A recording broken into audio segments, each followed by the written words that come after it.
This semester, I've learned a lot of things, both inside and outside of being a peer leader. So inside, I learned that it's okay to have so much on your plate that you feel like you're going to explode, and then just work through it. So I started this semester with 18 credits and teaching first year Florida and teaching another class, and I felt like I was going to die. And I learned that I'm not. Like, I can handle it, and with time management and with the support of friends, that it'll be okay. And in my role as a peer leader, I learned how to convey that message to my students and explain to them that it's okay to feel like you're gonna fail, and it's okay to be scared, and that they always have to know that there's somebody there for them. Okay. I would say that there are 3 people in particular that have shaped my experience this semester, both as a peer leader and not. The first person would be Amanda, my co-instructor. She has just been amazing from the start. So even since last spring, like semester, when I found out that she was my co-instructor and we kind of connected and started talking about it, like the excitement between the two of us was just contagious. Like, we were so happy and so excited to be doing this. And like since then, we've just grown as a co-instructor peer leader relationship. Like, I consider her a friend. I have pictures of us at Gator Nights. Like, we raced up the rock climbing wall. Like, she's really, really fun.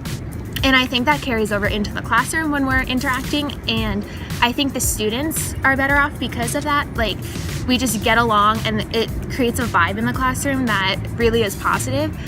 The second person I think would be my roommate, Jenny. She's recording my video right now. She's just been like my rock through the semester, and my absolute best friend, and I'm probably gonna cry, so I'm gonna stop, but she's incredible. Sure. Okay, I'm good now. The third person, it's actually a group of people that shaped my experience as a peer leader, is my students. They were incredible, and when I first met them, the very first day of class, I kind of freaked out because they wouldn't talk to me. I would like be like, "Hi, how are you?" And it would just be flatline. Like, nobody would talk, and I wouldn't know what to do. But as the semester went on, they really opened up to me, and I see them like for who they are now. One-on-ones definitely helped with that. I started connected with each and every one of them on a personal level, like all 24 of them. And it was really nice getting to know them. I even made friends with some of my students. Like, one of them I worked in a group project with for another class, and like, I really do consider her a friend. But I think that overall, they are what really made this semester so fantastic. A success that stands out to me is just the fact that I was able to turn the class around with the help of Amanda. Like I said, in the beginning, they wouldn't talk, they weren't really happy to be there, or if they were happy, they were just confused as to why they were there. And I think that as the semester went on, we started proving to the students why they were in first year Florida, why it mattered to them, and I think the way we did that is by like expressing how much it mattered to us.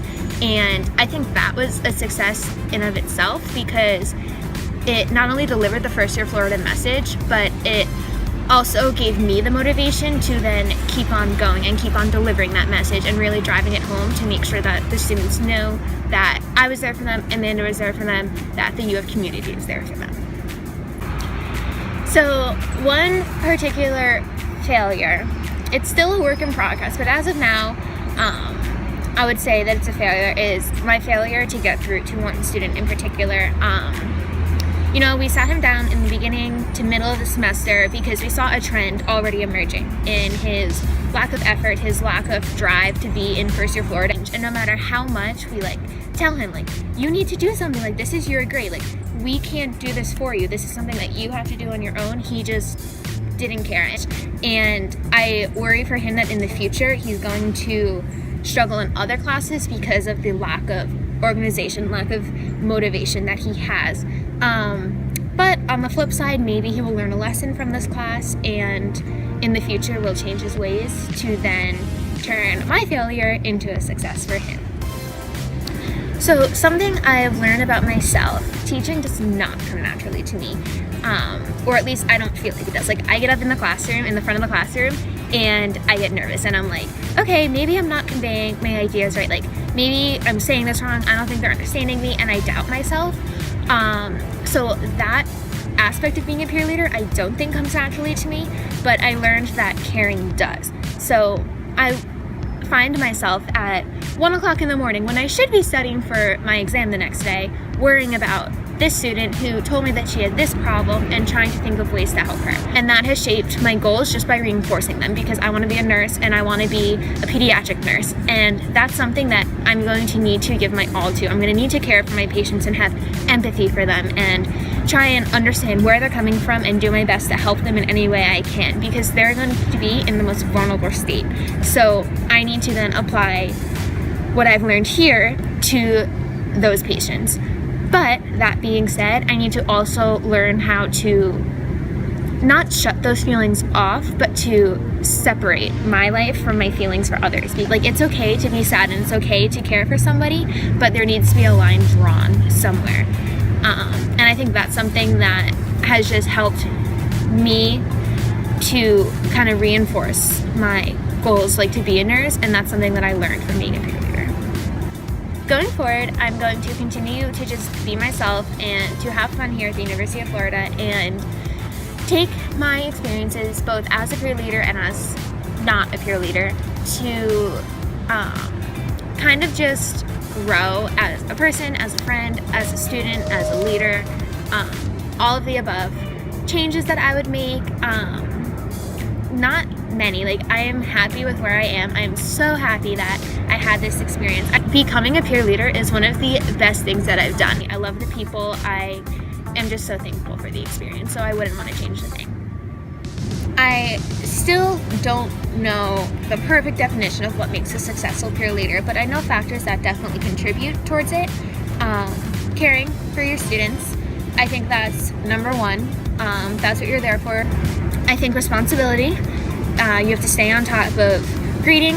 You have to stay on top of attendance and one-on-ones and all of that stuff. And spirit for UF. Like, you need to love this school. You need to tell them, like, this is why you're here. This is why it's great to be a Gator.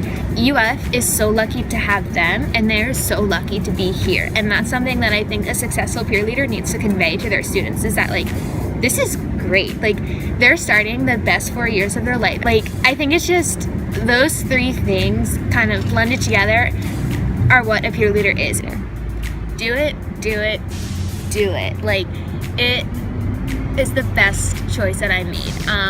Going into it, I really didn't know what to expect. And when I found out there was a training course that I had to pay for because it's school credit, like, I kind of freaked out. I was like, oh my God, that's a lot of money. Like, do I need this? It's not for my major.